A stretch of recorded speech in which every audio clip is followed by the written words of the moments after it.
Hi, I'm Liz Cully, and welcome back to Cool, Cool, Cool. Each week, I give you a glimpse into what I think is cool and chat with a ton of people that are definitely cool. No topic is off bounds unless I guess it's not cool. Welcome to Cool, Cool, Cool. The first mentions of a birthday came from ancient Egypt, where there were big parties that were put on for the pharaohs. The parties were coronation dates, symbolic of the pharaoh's birth as god. The first of these is said to have taken place somewhere around the year 3000 BCE. In not shocking news, things like birthdays, Christmas, and other parties were sometimes considered to be pagan rituals. That changed when Jesus was born, and the party got started. Many commonalities of what we now see as modern birthdays stem from Germany. Who would have known? In the late 18th century. At this point, birthday celebrations had become much more widely accepted and not seen as demonic or pagan. For example, in China, a child's first birthday was a specific event to be honored. But when it came to Germany, the creation of the Kinderfest, aka kids events, became the clearest precursor to what we all know as a modern day birthday party. It was here in Germany that they celebrated kids' birthdays with cakes and candles, and the decorations described how old they were. And there was always an extra candle to symbolize the year ahead. And that is actually where the whole blowing out your candles and making a wish ritual came to be. Japan celebrates Coming of Age Day. Jewish boys and girls celebrate their bar and bat mitzvahs. And my favorite of all is the quinceañera, which is celebrated by my Latino homies. I personally sort of hate birthdays. My birthday is in July. It's right after the 4th of July. Nobody's around. When we were in school, I couldn't bring cupcakes. It always upset me. It was almost like having a birthday around Christmas time or Hanukkah. Nobody wants to give you a present right after the 4th of July. Everybody's on summer break or at camp or, I don't know, they're like partied out. And my birthday isn't close enough to the 4th of July. My grandmother's birthday is on the 5th, where you could like co-opt the national holiday. You know what I mean? You can't be like, oh yeah, these fireworks are for me. It'd be like, fuck. Everybody keep your stamina up for another 4 days until it's my birthday. I always really endure the birthday blues. I don't know if that's because I'm a Cancer. My mom would always be really annoying about my birthday, which let me tell you, no different to this year, where she would say I could never be happy no matter what. Hot take. If you tell somebody that they can never be happy about anything, even before you've done anything, chances are you've spoiled whatever could have potentially made them happy. This year, I had the birthday blues. I've been very overwhelmed. I'm in a weird spot. I turned 38 this week. 38. It's old. 38 feels old. 38 feels like I should have kids and I should have my life together. And instead, I went and got yet another piercing last minute in my ear because I'm a monster. And I forgot how many people I invited to my house last minute. I thought it was going to be 10. It ended up being like 30. And I had hot dogs and ice cream cake. So very much in line with the Kinderfest of Germany and yonder. I don't know. When I think about 38-year-old people, or when I was a kid and thought about 38-year-old people, they definitely didn't seem like how I feel. I know you're only as old as you feel. It's complicated because I'm very tired and I'm ragey and I'm irritable, but I think that's really just depression. I don't know if that has anything to do with how old I am. So I don't know. It's funny.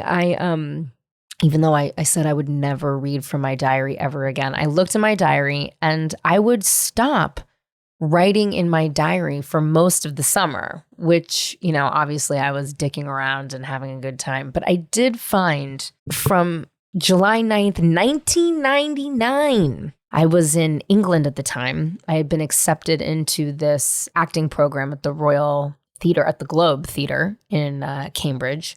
It was pretty awesome. I was with all of these other kind of, really accomplished musicians and actors, and then a couple of Nepo babies whose parents were like showrunners on Friends and things like that. And speaking of piercing, let me read to you my entry. Dear Diary, I got my belly button pierced. It looks pretty cool. It doesn't hurt either. Also, there is a guy named John. He is really cute and we totally clicked. We kissed and everything. Today we went to London and I got my makeup done like a fairy. What? Right now, it is my birthday. Happy birthday to me. It's going to be really strange having my birthday here. I have been thinking about, good old Gio.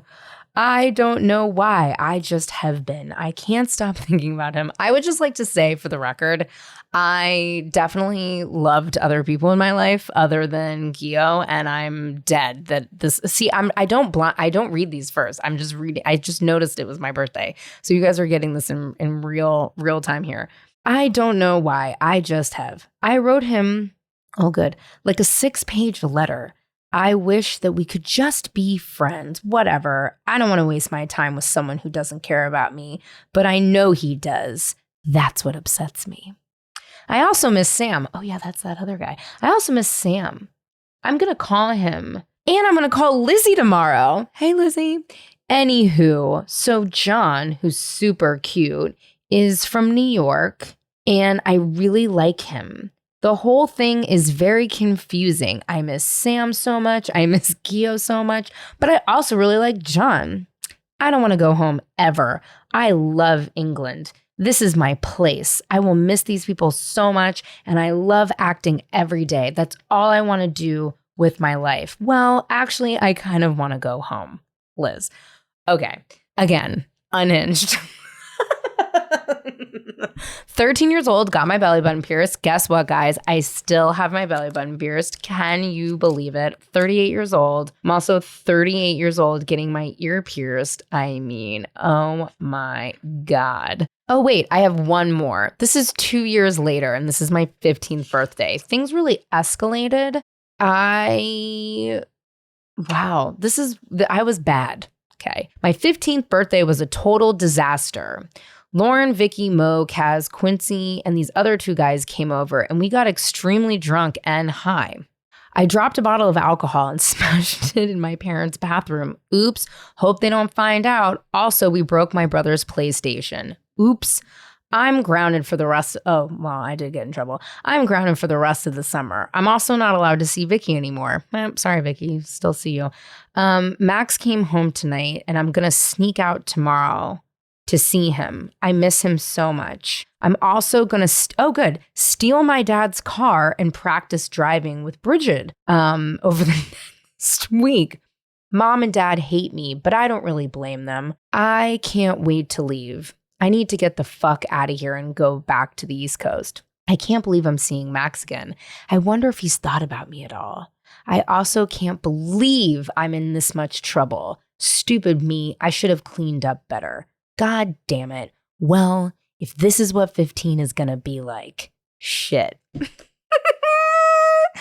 Oh, God, I hate myself. Anyway, what I did for my birthday is I had a complete meltdown, was very sad about it, per usual. My mom and I are not on the best terms right now, so that never feels good. But I invited some friends over and I invited their children, which is a bold move. I think us childless adults really forget the noise volume. Now, granted, my dog is very loud, as you all know, and doesn't like kids. So it was pure chaos. But you know what? I felt I felt very loved. And I really appreciate that. I think while birthdays are always meant to, celebrate the person whose birthday it is, I really love bringing all of my people together. I had the lesbians, I had the queers, I had the straight people. I just am filled with so much gratitude by all of the people that really love me. And I love them.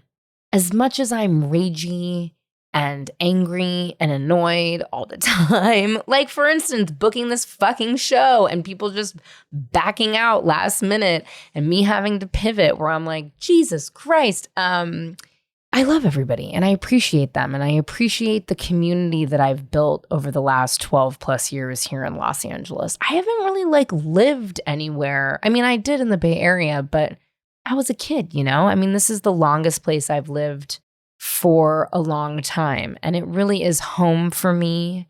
Rachel is home. Rachel was also like, how many people did you invite? I was like, I don't know, 10 people. And she's like, you're full of shit. And she is right. But yeah, birthdays are a funny thing.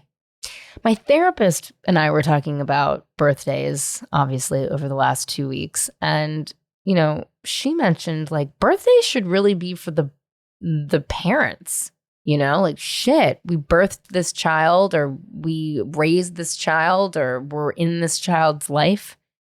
And that should be really celebrated, which I actually sort of agree. It's that shit's crazy. I saw it firsthand on my birthday, kids fucking screaming, running around everywhere. But I can't help these weird birthday blues, man. I can't shake them. I always get weird. I don't know if it's my mom telling me I can never be happy around my birthday or if I really just can't be happy around my birthday. Feels like a lot of pressure to have fun, which I don't love. And a lot of pressure to be recognized and seen and people around. And again, it's the summer, no one's here. And but lucky for me, I do feel very loved. And there are some motherfuckers out there that don't love me. That's okay. And there are a lot of people I don't love. And that's okay. And did I hear from every single one of my family members on my birthday? No, I did not. And do I always send them a birthday card anyway? Sure, I do.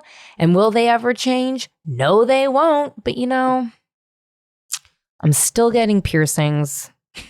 I'm still getting drunk. I didn't get high, but I'm still getting drunk. And I don't know if that'll change. Hope maybe. I think the piercings are going to have to change. Rachel wasn't too thrilled about it. But yeah, 39 feels real fucking old. So I might be going off the grid for that one. For reals. No hot dog party in the backyard. You know what I'm saying? I might just who knows? Who knows what this next year will bring? I really hope this next year brings boundaries, not like Jonah Hill boundaries, but actually real ones that are not about other people, but about myself. I hope that this year brings consistency and calmness. And, actually, it's funny. I was going to wrap this up, but I'll give you guys a little look-see into my therapy this week. I have had to be pretty intense with a few people in the last couple of weeks and have really hard conversations that I don't particularly want to have. I've had a lot of people avoid me or be avoidant or, take advantage of me and my kindness and my patience. And I've had to really push back. And it's not something that I like to do. I feel uncomfortable by it. I want everybody to like me. I want everything to be cool. But people fucking pull some crazy ass behavior. And it's taken 38 years, but I have really challenged myself to push back. Now, are the majority of those people, and actually not the majority, are all of those people still acting a fool and avoiding me? Correct. Will any of those people get on a phone call or respond to my email? No, they will not. But you know what? At least I was clear and I said what I needed to say. So I'm proud of that. And so I'd like to usher more of that into my life in the coming year. Try to manage this motherfucking crazy ass schedule. I want to say yes more. I'm also really embracing the flicking people off. I hope that doesn't land me in jail or in a grave, but I know this is a wild one, but I encourage you to flick somebody off. It feels a jamaze. So 38, here we come. I also want to say that I love you and I appreciate you. And I thank you. Thank you for all the people that have given me any kind of review, positive or negative, like the one person that said, bleh, this isn't for me. Okay, fine, keep it moving. I don't know why you felt the need to go on Apple fucking Podcasts and give me 1 star and say that, but okay, sure, good for you. Lucky for me, the majority are all of you lovely, sweetie little baby angels that I love so much with all of my soul, and I try to respond to you all the time, and you're so awesome. So, happy birthday to me. Happy birthday to you. And we'll be back next week with more of a regular scheduled interview.